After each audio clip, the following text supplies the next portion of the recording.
Good morning friends. మనం చూసే ప్రతి వస్తువు కూడా రియాలిటీలో టూ టైమ్స్ క్రియేట్ చేయబడుతుంది. ఒకటి మెంటల్గా ఒకసారి క్రియేట్ చేయబడుతుంది, రెండు నిజంగా రియాలిటీగా సెకండ్ టైం క్రియేట్ చేయబడుతుంది. Example building. ఫస్ట్ మన బ్లూ ప్రింట్ ఉంటుంది, ఏ విధంగా ఉండాలి అనేది మన మైండ్లో థాట్ ఉంటుంది. ఎక్కడెక్కడ రూమ్స్ రావాలి, ఎలా రావాలి అనేది ఫస్ట్ మన మైండ్లో ఉన్నదాన్ని పేపర్ మీద పెట్టిన తర్వాత అది ఫస్ట్ క్రియేషన్. బ్లూ ప్రింట్లో మనం పెట్టడం అనేది త్రూ థాట్స్ ద్వారా ఫస్ట్ క్రియేషన్. సెకండ్ ఏంటంటే అది రియాలిటీగా చేయడం, అంటే మనం ఏదైతే విజువల్ చూస్తామో ఫిజికల్గా దాన్ని సెకండ్ క్రియేషన్ అంటాం. ప్రతిదీ కూడా అంటే మనకి కనిపించే ప్రతిదీ కూడా అంటే టూ టైమ్స్ క్రియేట్ చేయబడతాయి. దీన్నే థాట్స్ బికమ్స్ థింగ్స్ అని కూడా అంటుంటారు. అంటే యాక్చువల్గా ఈ ప్రాసెస్ ఏ విధంగా ఉంటుంది అన్నది మనం తెలుసుకోబోతున్నాం. ఫస్ట్ ఏంటంటే మనకి 3 థింగ్స్ ఉన్నాయని బిలీవ్ చేయాలి. ఒకటి సబ్స్టెన్స్ ఉందని బిలీవ్ చేయాలి. What ever either maybe God, universe ఏదైనా అవ్వచ్చు, బిలీవ్ చేయాలి. ఆ సబ్స్టెన్స్ మీద మనం అనుకుంటున్న థాట్స్, కావాలనుకున్న థింగ్స్ రిలేటెడ్ థాట్స్ ఏ ఉంటాయో వాటిని ఇంప్రెస్ చేయాలి. అలా ఇంప్రెస్ చేయడం వల్ల మనకు కావాలనుకున్నది క్రియేట్ చేయబడుతుంది. ఫస్ట్ సబ్స్టెన్స్ ఉందని బిలీవ్ చేయాలి, దాని మీద మన థాట్స్ని ఇంప్రెస్ చేయాలి. దెన్ మనం ఏం కావాలనుకుంటున్నామో అది క్రియేట్ చేయబడుతుంది. ఇది ఫస్ట్ థింగ్. తర్వాత ఏంటంటే మనం కావాలనుకుంటుంది ఏదైతే ఉందో దాన్ని మెంటల్ పిక్చర్ అనేది ఫామ్ చేయాలి. ఇల్లు కావాలంటే ఇల్లుకి సంబంధించి మెంటల్ పిక్చర్ చాలా స్పెసిఫిక్గా ఎక్కడ కావాలి, ఏ ప్లేస్లో కావాలి, ఎన్ని రూమ్స్, చాలా క్లియర్గా మెంటల్ పిక్చర్ అనేది మనం ఫామ్ చేయాలి. థర్డ్ థింగ్ ఏంటంటే ఈ ఫామ్ చేసిన మెంటల్ పిక్చర్ని మనం హోల్డ్ చేసి ఉంచాలి, ఫెయిత్తో హోల్డ్ చేయాలి. అంటే అది ఆల్రెడీ జరిగింది, జరగబోతుంది, అంటే తీసుకోబోతున్నాను అనే విధంగా మనం ఆ మెంటల్ పిక్చర్ని మన మైండ్లో ఉంచి నమ్మాలి. అంటే ఈవెన్ నెగిటివ్ ఎన్విరాన్మెంట్లో కూడా దీన్నే ట్రూత్ ఓవర్ ద అపియరెన్సెస్ అంటారు.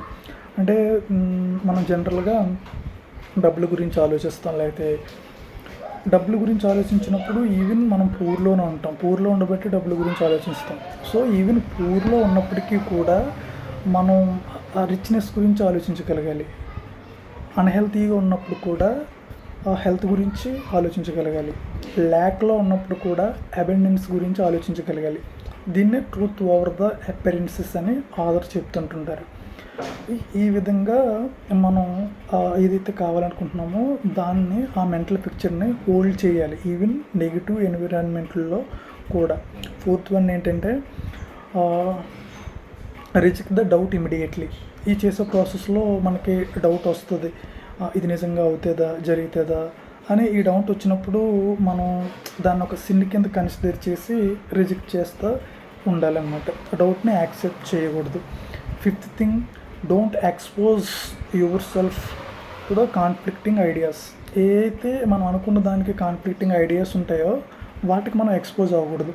ఏదైనా వీడియోస్ కానీ, బుక్స్ కానీ, లెక్చరర్స్ కానీ, పీపుల్ కానీ, వీళ్ళకి కొంచెం దూరంగా ఉండి మనం దాన్ని ప్రొటెక్ట్ చేసుకుంటూ ఉండాలి. Last but not one, sustained thinking ఉండాలి డైలీ. సస్టైన్డ్ థింకింగ్ అంటే మనం అనుకున్న డిజైర్ ఏదైతే ఉందో దాన్ని మనం విజువలైజ్ చేయాలి, దాన్ని విజువలైజేషన్ చేసుకుంటూ ఉండాలి డైలీ. అలాగే అఫర్మేషన్స్ కూడా మనం చెప్పుకుంటూ ఉండాలి. తర్వాత మన డిజైర్ని మెడిటేట్ చేయాలి. ఈ 3 థింగ్స్ డైలీ చేయాలి. లాస్ట్ వన్ ఏంటంటే ఇప్పుడు దాకా మనం 6 స్టెప్స్ నేర్చుకున్నాం. లాస్ట్ వన్ వచ్చేసరికి